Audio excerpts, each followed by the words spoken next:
यह एक चौंकाने वाली घटना है। अधिकारी अदिति राव अपनी कॉलेज की दोस्त की सगाई में जा रही थीं। उन्होंने साधारण कुर्ती जीन्स पहनी थी और किसी सरकारी गाड़ी या सुरक्षा के बिना एक साधारण लड़की की तरह स्कूटी चला रही थीं। जब वह रामनगर कस्बे के पास पहुंची तो उन्हें पुलिस चेक पोस्ट दिखाई दिया। वहां इंस्पेक्टर विक्रम सेठ अपनी टीम के साथ खड़ा था। उसने डंडा दिखाकर अदिति को रोका। अदिति ने स्कूटी किनारे लगाई। इंस्पेक्टर विक्रम ने रौब में पूछा, कहां जा रही हो? अदिति ने शांत स्वर में कहा, दोस्त की सगाई है, बस वहीं जा रही हूं। इंस्पेक्टर ने उन्हें ऊपर से नीचे तक देखा और हंसते हुए बोला, हेलमेट क्या तेरे पड़ोसी पहनेंगे? अब चालान कटेगा। अदिति ने कहा, सर, मैंने नियम नहीं तोड़ा है। विक्रम भड़क गया और बोला, कानून मत सिखा, और उसने अदिति के गाल पर एक थप्पड़ जड़ दिया। बहुत जुबान लड़ाती है, इसे थाने ले चलो। थाने में अदिति चुपचाप सब देख रही थीं। विक्रम ने हंसते हुए कांस्टेबल से कहा, इस पर कोई भी झूठा केस डाल दो, बस इसका घमंड तोड़ना है। जब विक्रम ने नाम पूछा तो अदिति ने अपना झूठा नाम सुमन बताया। उसे हवालात में डाल दिया गया। वहां मौजूद सीनियर इंस्पेक्टर महेश को शक हुआ, लेकिन विक्रम ने उनकी नहीं सुनी। तभी थाने के बाहर एक बड़ी सरकारी गाड़ी रुकी। अंदर डीआईजी साहब दाखिल हुए। विक्रम ने घबराकर कहा, सर, एक मामूली लड़की है, बदतमीजी कर रही थी। डीआईजी साहब ने हवालात की ओर देखा और पूछा, यह कौन है? तभी अदिति राव ने मुस्कुराते हुए कहा, आईपीएस अधिकारी अदिति राव। यह सुनते ही थाने में सन्नाटा छा गया। विक्रम के पैरों तले जमीन खिसक गई।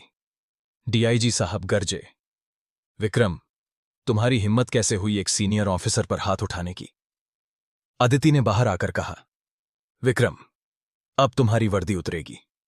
विक्रम ने अपनी जेब से ट्रांसफर लेटर निकालकर बचने की कोशिश की, लेकिन कंप्यूटर रिकॉर्ड चेक करने पर पता चला कि उसने चार्ज नहीं छोड़ा था। अदिति ने पूरे थाने को लाइन हाजिर करवाया।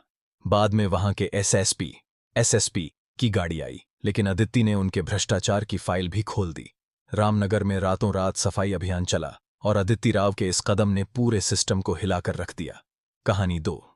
विजयगढ़ की शेरनी। बिल्कुल ऐसी ही घटना विजयगढ़ जिले में हुई। यहां तेज तर्रार अधिकारी काव्या सिंह अपनी चचेरी बहन के घर जा रही थीं।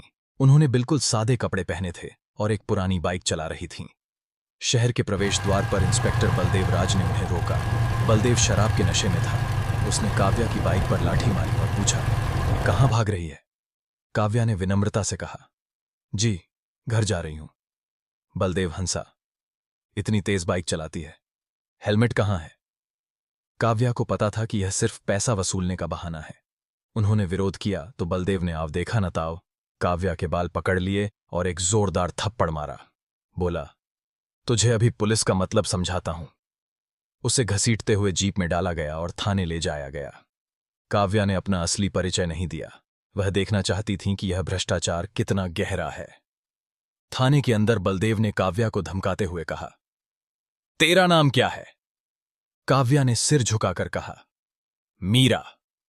बलदेव ने कहा, इस पर चोरी का इल्जाम लगाओ और अंदर करो।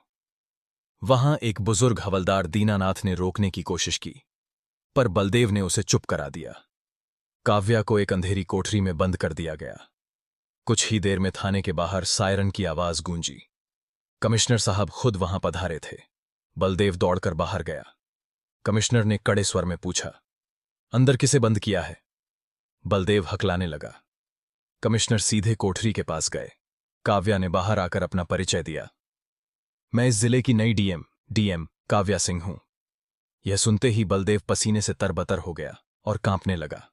काव्या ने कहा, बलदेव, तुम्हारी गुंडागर्दी खत्म। बलदेव ने गिड़गिड़ाते हुए कहा, मैडम, मेरा तो कल ही तबादला हो गया था, यह कागज देखिए। लेकिन काव्या ने जांच करवाई तो कागज फर्जी निकला। काव्या ने उसी वक्त बलदेव और उसके साथियों को गिरफ्तार करवाया। थोड़ी देर में वहां के भ्रष्ट नेताओं के फोन आने लगे, लेकिन काव्या ने सबूतों के साथ सबकी पोल खोल दी। विजयगढ़ के लोगों ने पहली बार ऐसा न्याय देखा और काव्या सिंह का नाम हर जुबान पर छा गया।